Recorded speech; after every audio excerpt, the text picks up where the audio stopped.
brought to you by Bethel School of Technology. Learn more at betheltech.net/Ken Coleman.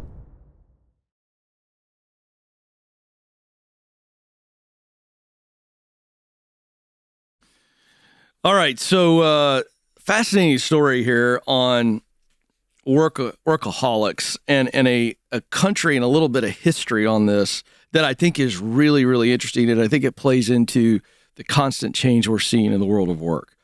The headline is a Wall Street Journal article that I'm looking at here. A nation of workaholics has a new fixation, working less. And so they're talking about Germany. And I find this interesting. I won't spend too much time on this for those of you who could give a crap about history, but I think it's worth pointing out that the author of this article makes a very compelling case that Germany invented the Protestant work ethic. What we know now is the kind of the way we see work, and they're calling this a Protestant work ethic, with its roots coming out of Germany. And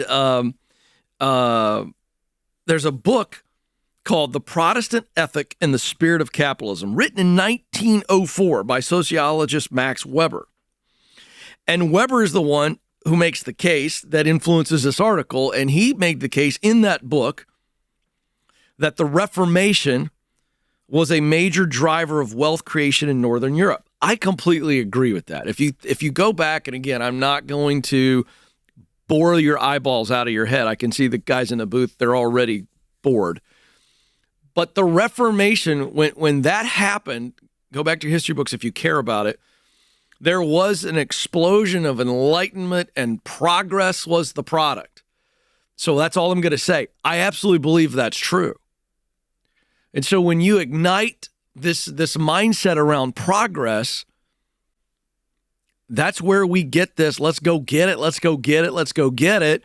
Which is really the spirit in which capitalism thrives. Okay, that's all I'm going to say about it, because I feel like I'm losing people. They're dropping off right and left here.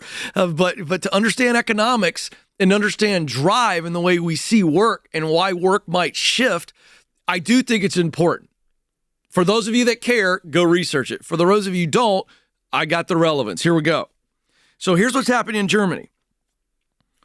If they were the epicenter of this get after, let's call it hustle culture. So hustle culture started at the Reformation. How about that for blending times of history? So here's how it's changing. Germans worked 1,343 hours on average last year. And you go, 1,300 hours. Okay. Well, that was less than anyone else in the OECD, a club of 38 wealthy nations. So it's a sizable shift because Germans are taking more sick days, working less hours, shorter working hours. They're pushing for this. You're seeing the explosion of trade unions pushing for some of this. And this is a new thing for Germany. And you might expect this. This is being driven in large part by younger generations. And this is a direct quote from Margarita Stenruck. She's the co-author of Work Less, Live More. She said, younger generations are not as narrowly socialized in this Protestant work ethic as their parents. And they've seen through them the awful impact it has had. So they tell their parents, the politicians, sorry, we're not doing this. We want to work less, as she writes, and live more. And there's no question that you've got younger generations that have grown up in homes or hung out with their grandparents, and every time work is mentioned, it has a negative connotation. And so once you think about this for a second psychologically, you don't have to say work sucks to give off the impression that work sucks. And you just think about that. The way your parents would talk when they came in from a day of work, just their attitude, their body language. And it's pretty easy for a kid to go, man, I played video games all day. I played sports. I hung out with my friends. Man, I had a good day. Life is good. And I look at my dad's shoulders and his face when he walks in from the office, and I don't think he had a good day. So just think about that. And again, this comes back to, again, why I preach what I preach, that meaningful work. There is meaning in work. There is purpose in work. And if you're doing work you're good at, you're doing work you enjoy, you're doing work that produces results that you care about, guess what's happening? You're walking into the house most days of the week. You're leaving the house most days of the week with a better spirit about you. And kids can pick up on it. My gosh, I was reading something recently about golden doodles because I've got 2 of them at the house. These daggum dogs pick up on our mood. I read an article about that the other day. I absolutely believe it, by the way. I've started to notice it. If I have a bad day, my boy Ellis, he really works on snuggling with me a little more than he does when I'm chipper. I'm not kidding you. So all that to say, this younger generation across the board, they're not lazy. They aren't shiftless. They aren't purposeless. They really have picked up on a lot of cues, and they're kind of going, I don't want to live that way. And so we're seeing it in Germany as well. In cultures, by the way, where hustle is glorified, Japan, we're seeing some similar data. This work yourself to the nub and not have any kind of life, these young people are going, no, not for me. And can I also say, by the way, they're right. I love work. I love work. Work being defined as something that I'm good at, something that I enjoy, and something that creates a result that I actually give a you-know-what about. That's how I define what work should be. I love that. But I got to tell you, I got a life outside of work. And it's pretty fantastic, if I'm being honest. I got my struggles. I've got my challenges. But all that being equal, I'm very grateful for the life that I have that are in relationships and experiences and rhythms outside of this place.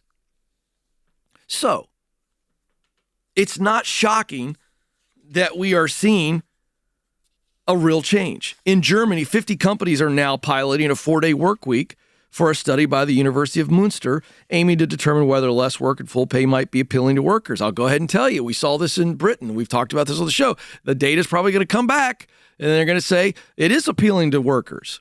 It's got some kinks in it. It's got to be really systemized. It's got to be led well. It's not a one-size-fits-all. But now you're seeing Sunday shopping being banned in Germany. Pretty fascinating. They cite a guy by the name of Rick Weinberg, a native of Michigan, who worked as an IT product manager in Silicon Valley before moving to Europe with his family 4 years ago. And on his first day at a Berlin startup company, he was shocked when the clock struck noon. He said, everyone is getting up, and they're gone for the full hour, some an hour and a half. And then it hits 5:30, 6, and boom, everybody's gone. I'll pick it up here tomorrow. Now, what he described, I think, is what everybody expects when they take a 9 to 5, right? But clearly, here's a guy that's in IT. He goes to Germany, and at noon, everybody's like, deuces, we're going to lunch. And he looks around, there's nobody there. And then at 5:36, everybody's gone. Well, that's a shocking scenario for him.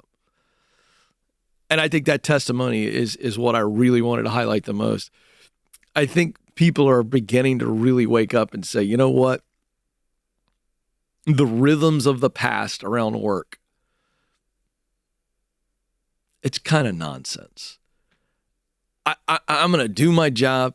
I can do my job well. And by the way, I'm no proponent of quiet quitting. I'm just simply saying the world of work is shifting mightily. And if you look at what we talked about in the first segment with the way work is going to change, and you look at trends and the way people are already relating to work, it's some of it's good and some of it really concerns me. I'm of a mind to do a research paper on why work isn't working, because I think there's so much going on. So I share that with you to say, if you are leading people, you need to be aware of these prevalent attitudes. This is a global thing, much like COVID spread around the globe. I think we're seeing these new attitudes towards work spreading like wildfire, and you're going to have to lead through that. And those of you who aren't in a leadership position, you need to understand how the work world is shifting and be ready for it and be okay with it, because it might really challenge some of you in a negative way. But it's changing, and if you're not ready for it, I'm telling you, it's going to wake up and hit a lot of leaders the wrong way. Launch your tech career today at betheltech.net/Ken Coleman.